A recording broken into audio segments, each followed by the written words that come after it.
तो आरपी सिंह, बड़े बड़े मंत्रालय अटल बिहारी वाजपेयी की सरकार में जो फॉर्मूला था वही फॉर्मूला और उतनी ही हिस्सेदारी सरकार में चाह रहे हैं नीतीश।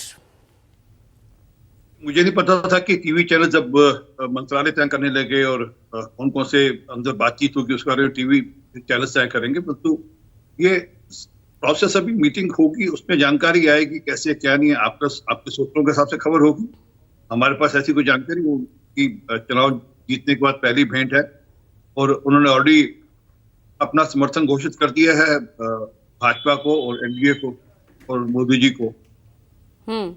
लेकिन कैसे बात ठीक है, लेकिन आरपी सिंह जी, अगर नीतीश इतनी मजबूत स्थिति में, हालांकि किसी ने सोचा नहीं था, लेकिन जिस तरह का प्रदर्शन जेडीयू का रहा इस चुनाव में, तो ऑब्वियसली बार्गेनिंग भी बड़े स्तर पर होगी। मैंने कहा ना कि ये आपके कयास हैं, मैं कयासों के आधार पर कोई टिप्पणी करता हुआ ठीक नहीं लगता। और मैंने कई सारे काल देखे हैं, मैंने देवगौड़ा जी का, आई.के. गुजराल जी का, मोरारजी देसाई का, ये सब काल एक्टिवली देखे हैं और अलायंस में कैसे सरकारें बनती है ये भी एक्टिवली देखी है। परंतु आज अभी इस स्थिति नहीं है कि मैं आपको इसी बारे में कोई करूं। हकीकत यह है कि वो आ रहे हैं, आज बैठक में रहेंगे, उसमें चर्चाएं होंगी। अब जो चर्चा होंगी उसके आधार पर आपको जानकारी मिल जाएगी। तो सिर्फ कयास लगा कर कि नहीं ऐसा सोचा, ऐसी खबर है, ऐसी कोई चल हो जा शुरू। केसरिया से मन जोगी हुआ रे, दिल झूमे देखो पतवारा हुआ रे, दिल झूमे देखो पतवारा हुआ रे। हर पल मनाओ केसरी त्योहार। विमल, बोलो जुबान केसरी। ऊपर से भविष्यवाणी हो रही है, ऐसा कोई ऊपर से तेजस्वी यादव भी उनके साथ 1.5 घंटा फ्लाइट में रहेंगे और लगातार इंडिया गठबंधन उनसे कांटेक्ट करने में तो लगा ही हुआ है। इसकी तो जानकारी आपको मिली होगी। ये भी आपके हिसाब से एक अच्छी खबर है, मतलब खबरों के हिसाब से खबर है कि तेजस्वी यादव उनके साथ 1.5 घंटा रहेंगे। उनको शायद राहुल गांधी जी ने कहा कि आप उनके साथ ही आइए। ये सब असल में ये आप संभावना है गठबंधन सरकार बनाने की, तो हर कोई अपनी तरफ से कोशिश तो करेगा ही ना। चलिए, मुझे लगता है कि आपको नीतीश जी का कल का संदेश पढ़ लेना चाहिए और समझ लेना चाहिए। बड़ा स्पष्टता से उन्होंने कहा कि मैं एनडीए के साथ हूँ और एनडीए के साथ ही सरकार में जाऊंगा और रहूंगा और मोदी जी ही प्रधानमंत्री बनेंगे। ये भी बड़ा स्पष्टता से कह दिया गया है। नीतीश तो सबके हैं, वो तो खुद ये बात कहते हैं, बकायदा पोस्टर छपवाते हैं। ये भूल गए क्या आप? कहीं पलटू चाचा फिर ना खेल पलट दें।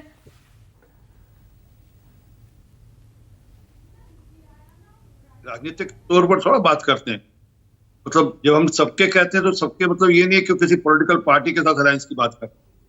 वो ओवरऑल बिहार के लिए, बिहार में सबके लिए है और मुख्यमंत्री हमेशा सबका ही होता है। वो किसी विशेष दल के लोगों के लिए नहीं रह जाता। ये असल में इनकी सोच वहीं तक सीमित है, इसके आगे इन्होंने कभी सोचा नहीं। परंतु जो मूल बात है, सिर्फ आप यूपी से बाहर चलिए ना, उड़ीसा तक चलिए ना, देखिए क्या सिचुएशन है उड़ीसा के अंदर और कहाँ गए बाकी दल। कांग्रेस कहाँ है उड़ीसा के अंदर, जरा बता दीजिए। जरा आंध्र प्रदेश भी चलिए जरा और देखिए आंध्र प्रदेश में कांग्रेस कहाँ है, तो कांग्रेस की क्या स्थिति है वहां पर। तो ये कहना कि सर हम मानते हैं यूपी में, बंगाल में हमको नुकसान हुआ है, उसका विश्लेषण भी करेंगे, उसकी आत्मचिंतन भी करेंगे उसको लेकर, परंतु उसका मतलब ये नहीं है कि तो कोई एक तरफा हार गया आज भी। लेकिन आरपी सिंह, स्थिति ना इस वक्त लग रही है, वो बाजीगर फिल्म का एक डायलॉग है ना, जीत कर जो हार कर जो जीत जाए वो बाजीगर। यहाँ पर स्थिति ये वाली विपक्ष के लिए नजर आ रही है। मैं एक मेरी बात सुन लीजिए। अभी आपका जो ट्रैकर दिखा रहा है 234 सीटें दिखा रहा है इंडिया अलायंस की। भाजपा की केंद्रीय सीटें कितनी है जरा बता दीजिए। क्या 234 से कम है या ज्यादा है? तो पूरे सारे गठबंधन मिलकर भी 234 कर रहे हैं, जो कि भाजपा के नंबर से कम है।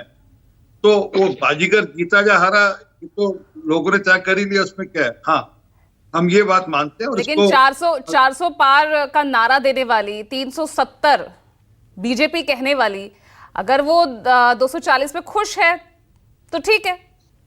नहीं, देश की जनता खुश है। हमने तो अपनी तरफ से कोशिश पूरी करी। अब देश की जनता ने जैसा तय किया उसको मान्य करेंगे और उसके हिसाब से काम करेंगे। देश की जनता ने इनको तो नहीं मैंडेट दिया ना, ऐसा तो नहीं इनको कोई मैंडेट दे दिया देश की जनता ने।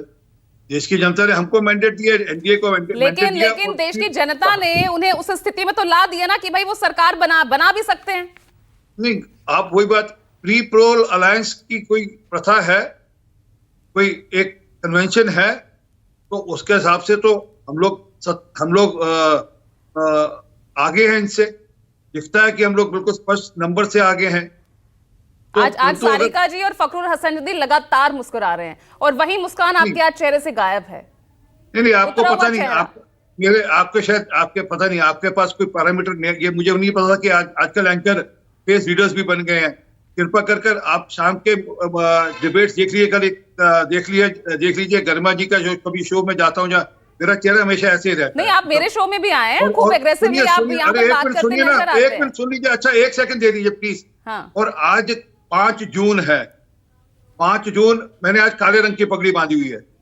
5 जून सिखों के लिए एक बड़ा दिन है, क्योंकि हमारे साथ आज बड़ा धक्का किया था कांग्रेस की सरकार। हमारा जो सबसे ज्यादा रिलीजियसली स्थान है गुरु हरिमंदिर साहब, उस पर हमला किया था। इसलिए आज ये मन की परिस्थिति है और इसलिए काले रंग की पगड़ी बांधी। ठीक है, आपकी भावनाओं का पूरा सम्मान करते हुए